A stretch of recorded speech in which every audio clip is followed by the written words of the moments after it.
एक मुलाकात ऐसी शख्सियतों के साथ जिन्होंने दिया है अपने जीवन को एक नया मुकाम। रूबरू कराएंगे ऐसी कुछ हस्तियों के साथ एक खास शख्सियत के साथ मुलाकात जयदेव पटेल के साथ नंबर 1 इंडिया न्यूज पर रात। नमस्कार व्यूअर्स, मैं हूं जयदेव पटेल और आप देख रहे हैं नंबर 1 इंडिया न्यूज। आपका एक बार फिर स्वागत है एक खास शख्स के साथ मुलाकात प्रोग्राम में। आज हमारे साथ खास मेहमान जाने माने अर्थशास्त्री प्रोफेसर अरुण कुमार। प्रोफेसर अरुण कुमार, आपका बहुत बहुत स्वागत है आज के हमारे प्रोग्राम में।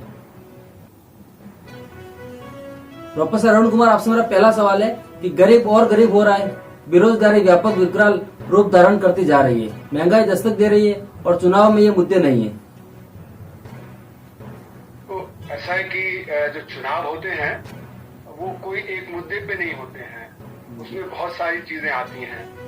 आर्थिक विषय तो एक ही है, लेकिन सामाजिक होते हैं, फिर उसमें राजनीतिक मुद्दे होते हैं, इमोशनल मुद्दे होते हैं। तो जो राजनीतिक पार्टियां हैं उन्होंने ये आर्ट डेवलप कर लिया है पिछले 70 साल में कि किस प्रकार से मतलब बात कुछ करेंगे और बाद में आके कुछ और करेंगे।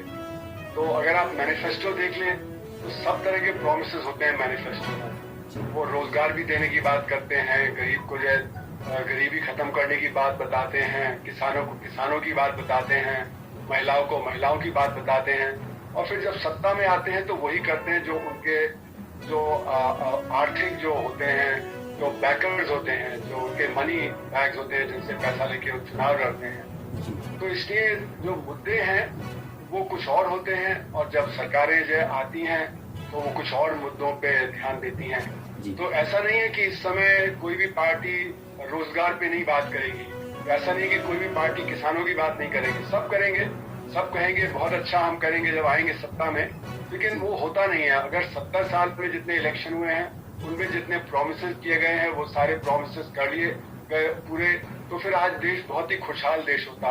और जो आपने कहा कि गरीब और अमीर की खाई बढ़ रही है, वो इसीलिए हुआ है कि जो हमारे जो सत्ता पक्ष में लोग हैं पिछले 30 साल से, उन्होंने नई आर्थिक नीतियां अपनाई हैं, और ये नई आर्थिक नीतियां प्रो बिजनेस होती हैं, मतलब ये बिजनेस को बढ़ावा देती हैं, और जो लेबर है और जो वर्कर है उसको जो डाउन कर देती हैं।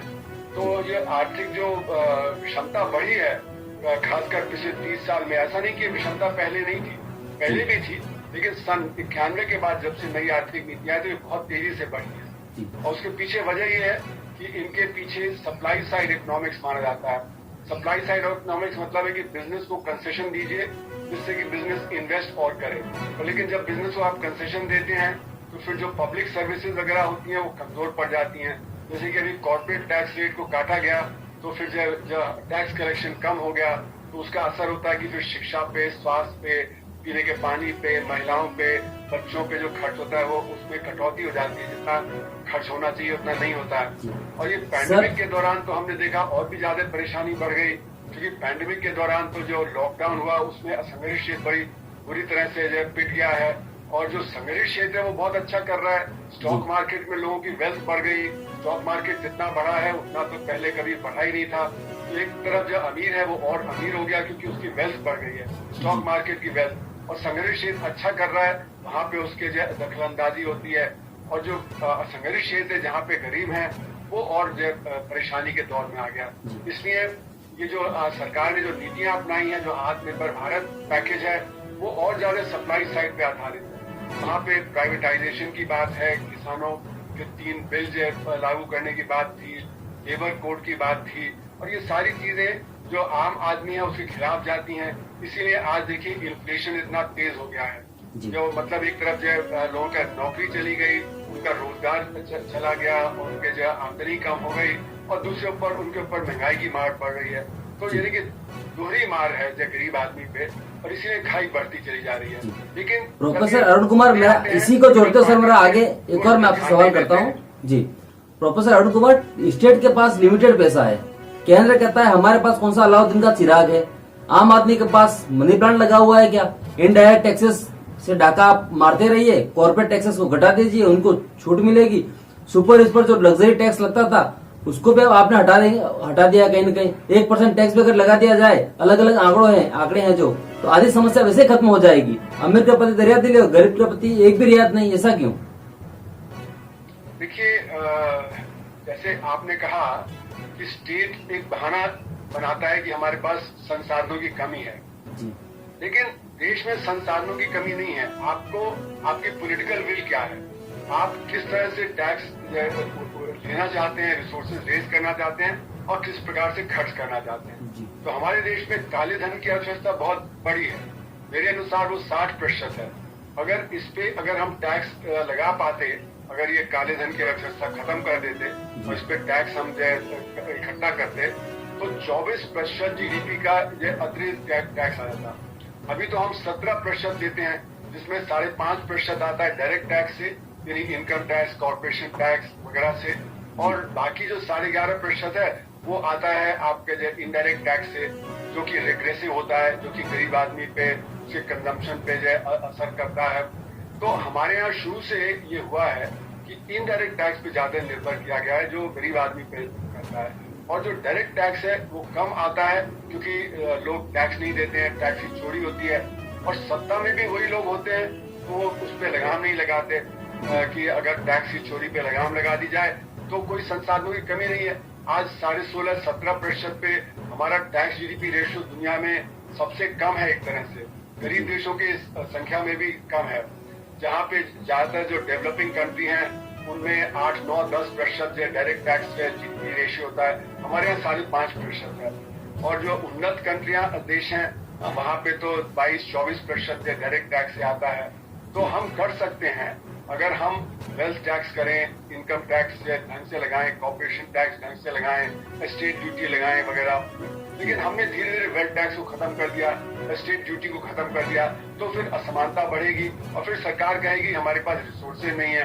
तो जैसे शिक्षा पे कोठारी कमीशन ने 1968 में कहा था कि कम से कम 6% पब्लिक एजुकेशन पे खर्च होना चाहिए, लेकिन हमने 4% से ज्यादा कभी पब्लिक एजुकेशन पे खर्च नहीं किया और हरदम कहते रहे कि ये टैक्स कम आ रहा है।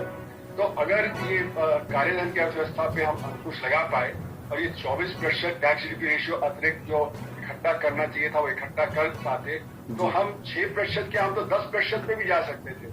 ये अतिरिक्त अगर 24% आप इकट्ठा करेंगे तो आपका जो फिस्कल डेफिसिट वो खत्म हो जाएगा। फिस्कल डेफिसिट आज 6.5-7% के बीच में है, तो 24% अगर आपने इकट्ठा किया अतिरिक्त तो फिर भी आपके पास कोई 17% अतिरिक्त बचा। तो 4% से आप 6% अतिरिक्त शिक्षा पे डाल सकते हैं, रोजगार बनाने में डाल सकते हैं, जैसे कि रूरल एम्प्लॉयमेंट गारंटी स्कीम है, वहां पे आपने कटौती कर दी 1.1 लाख करोड़ रुपए से 70,000 करोड़ रुपए कर दिया, जबकि जरूरत है 3 लाख करोड़ रुपए की। फिर उसी तरह स्वास्थ्य है, उसमें कम से कम 3% खर्च करना चाहिए हमारा जीडीपी का। तो पब्लिक हेल्थ पे हमने वो उसको कभी 1.3% से ज्यादा नहीं किया, और इस बार के बजट में हमने उसमें भी कटौती कर दी है। हालांकि पैंडेमिक के चलते उसमें जरूरत बहुत ज्यादा बढ़ गई है, इसलिए अभी हमने देखा सेकेंड वेव में किस बुरी तरह से हमारा जो हेल्थ इंफ्रास्ट्रक्चर है वो चरमरा गया। तो गांव में और छोटे छोटे शहरों में हेल्थ इंफ्रास्ट्रक्चर बहुत ही कमजोर है। तो ये सब मतलब हम चाहें तो कर सकते हैं। ठीक है, संसाधनों की कमी नहीं है, ठीक कमी है पॉलिटिकल सर।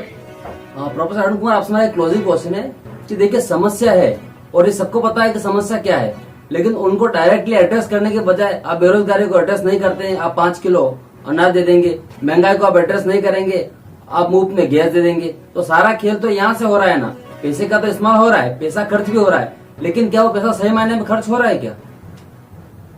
तो जैसे मैंने कहा कि ना तो वो आप सही मायनों में खर्च कर रहे हैं और ना सही ढंग से आप जो टैक्स या रेवेन्यू रेज कर रहे हैं जी। तो ये जो कहा जाता है कि अगर हम ज्यादा दे देंगे रूरल एम्प्लॉयमेंट गारंटी स्कीम में तो इंडस्ट्री के लिए कम हो जाएगा, शिक्षा में हम ज्यादा दे देंगे तो इंफ्रास्ट्रक्चर डेवलपमेंट में कम हो जाएगा। तो इसीलिए मैंने कहा कि काले धन की अर्थव्यवस्था से आप 24% अतिरिक्त उठा सकते हैं। अगर आपकी पॉलिटिकल विल होगी तो आप जो काले धन की अर्थव्यवस्था को कंट्रोल में लाएंगे। अब काले धन की अर्थव्यवस्था तो बढ़ती चली गई है। कैलडोर साहब आए थे तो 55-56 में उन्होंने बताया था वो 4 से 5% थी, आज वो 62% हो गई है, यानी कि बहुत ज्यादा बढ़ गई है। तो यानी कि बहुत ज्यादा टैक्स की जो चोरी हो रही है, और इसीलिए प्रधानमंत्री ने कहा था अभी 6-7 महीने पहले कि सिर्फ 1.5 करोड़ लोग हैं जो इफेक्टिव टैक्स पेयर हैं, बाकी तो मतलब जो बच के निकल जाते हैं जो टैक्स जिनको देना चाहिए। जो 5-6% हमारे देश के नागरिक हैं जिनकी जो तनख्वाह अच्छी है, जिनकी आमदनी अच्छी है, इनका प्रॉफिट ज्यादा है, पर वो टैक्स नहीं देते हैं, टैक्स की चोरी बहुत ज्यादा है। तो इसलिए जो सारा का सारा जो खेल है वो ये है कि मतलब जो गरीब है वो गरीब ही रहेगा और जो अमीर है उसको कंसेशन दिए जाएंगे। बिजनेस वाले हैं उनको कंसेशन तरह तरह से, और वो कभी भी वो ऐसा होता है कि कंसेशन कभी वो कहते हैं पूरे नहीं है। तो यानी कि जैसे टैक्स रेट जो है आज से अगर आप 1971 का देखें तो उस समय 97.5% टैक्स रेट होता था इनकम टैक्स का, टॉप ब्रैकेट टैक्स। अब वो घटा के 30% कर गया। अब उस पर भी लोग कहते हैं कि ज्यादा है, तो मतलब है कि फिर वो कुछ लोग कहते हैं कि इनकम टैक्स ही हटा देना चाहिए, है ना। तो इसमें से मतलब जो एक संतुष्टि कभी नहीं होगी। जो अमीर लोग हैं वो टैक्स ज्यादा देना ही नहीं चाहते, बल्कि वो टैक्स कुछ देना ही नहीं चाहते हैं। उनको लगता है कि टैक्स नहीं, तो अगर टैक्स नहीं देंगे तो फिर डेवलपमेंट कैसे होगा, और फिर गरीब गरीब रहेगा, क्योंकि गरीब के पास तो साधन है नहीं कि वो अपना डेवलपमेंट खुद कर पाए। और जो हमारी फिलॉसफी है कि 1947 में जब आजादी मिली थी तो जो नेशनल मूवमेंट थी उसकी समझ थी कि जो इंडिविजुअल है उसकी गलती नहीं है। अगर शिक्षा नहीं है तो अपने आप से स्कूल नहीं बना सकता, अगर स्वास्थ्य नहीं है तो अपने आप से डिस्पेंसरी नहीं बना सकता, तो स्टेट को वो करना पड़ेगा। पर 1991 में आके जब नई आर्थिक नीति आई तो ये हुआ कि नहीं, अभी जो इंडिविजुअल है वो उसकी समस्या है, उसको मार्केट से जाके शिक्षा लेना है, स्वास्थ्य लेना है, रोजगार जो लेना है, तो वो जो संभव नहीं है, क्योंकि गरीब आदमी अपने लिए शिक्षा का मुहैया नहीं करा सकता, स्वास्थ्य मुहैया नहीं करा सकता, रोजगार नहीं पैदा कर सकता अपने लिए।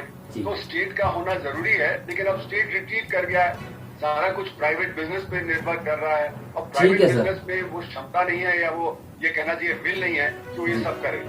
ठीक, प्रोफेसर अरुण कुमार, आपने नंबर 1 इंडिया के लिए जो समय निकाला उसके लिए आपका बहुत बहुत धन्यवाद सर।